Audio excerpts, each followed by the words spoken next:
Yan ang sinasabi ko. Yan dapat talaga. Tingnan nyo naman. Di ba?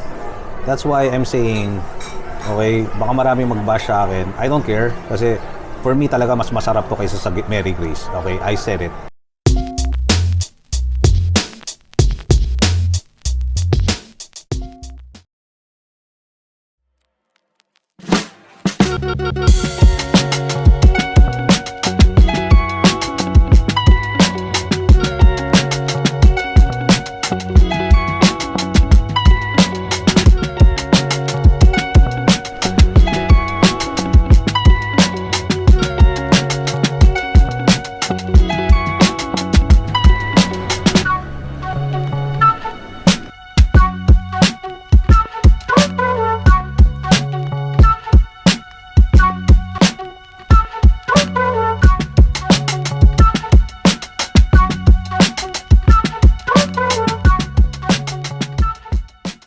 Butter Manila.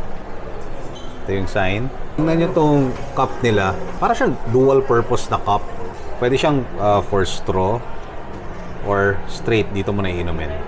So, depends on you. Then, just nagkiklik. Sobrang solid tong cup nila. Okay.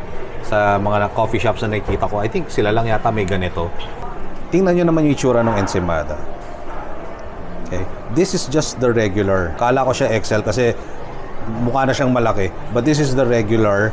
And pina-microwave ko lang sandali para mag-melt ng konti yung cheese. Kitang-kita nyo. And syempre, yung cream. Ayan, oh, grabe. Let me just focus it for you para makita nyo kung gaano kasolid tong ensaymada na to. Look at that. So, kung hindi ako nagkakamali, yung ensaymada nila, this is cheddar cheese. Yung gamit nila. Yung ginagamit sa Mary Grace, they use the queso de bola. But butter has also the same. Okay? Meron silang queso de bola rin.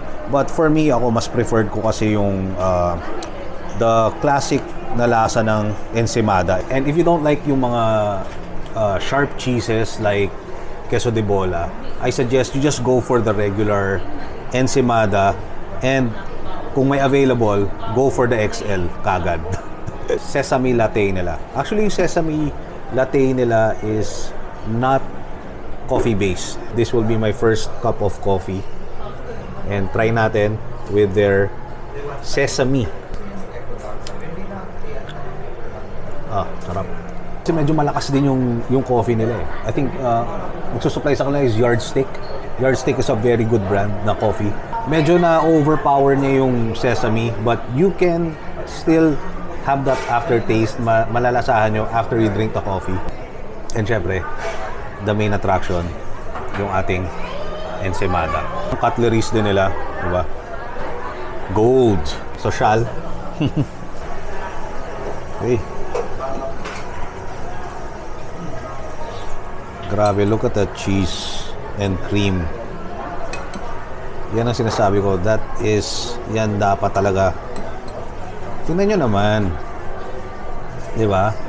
That's why I'm saying, okay, baka maraming mag-bash sa akin. I don't care. Kasi for me talaga mas masarap to kaysa sa Mary Grace. Okay, I said it. Mas masarap to sa Mary Grace. Kung merong ensaymada heaven, ito na yun. This is the ensaymada heaven right here. Look at that. Look at the cheese. Look at the cream.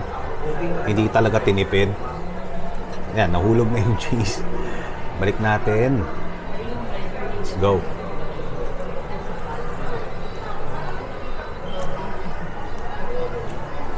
I already know masarap to because I tried it before. I mean, syempre, mataas ang calories na to. Okay? Not gonna lie. Pero paminsan-minsan, di ba? Let's treat ourselves. And this is a good way to do it. Diba? From time to time, kung meron kang cheat day, this is a good cheat day. Good cheat food. Okay? Kasi sulit, ang sarap. Sarap. And, tingnan nyo yung bread. Okay? The bread is very airy, very light, but at the same time, hindi naman super light. Hindi naman siya sobrang hangin. I mean, may weight pa rin. Okay. Sarap nito. Sarap nito. Nakaka-guilty siya sometimes after kainin mo. But it just goes to show na solid kasi.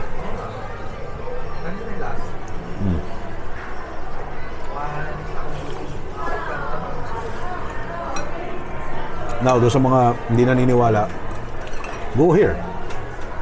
Punta kayo dito. Tabi siya ng, this is, I think, third floor ng Glorieta. Sa may food court. Malapit siya sa food court. Tabi siya ng potato corner. Grabe yan, sarap. It's not a big place. Okay, ilan lang yung tables, ilan lang yung makakaupo dito. But they're still new. Hopefully mas mag-expand in the future kasi this is really good coffee. Really good ensaymada. And hindi ko pa nga natatry yung iba nilang ensaymada. They do have for kids yung mga Nutella, Oreo. So yeah, you can definitely buy those for your kids kung ayaw nila yung regular ensaymadas. Plus, they also have other drinks na menu. They have ice cream. So you can definitely bring your kids here. Ayun. In regards naman sa coffee, if you really want to taste yung sesame, huwag nyo nalagyan ng espresso.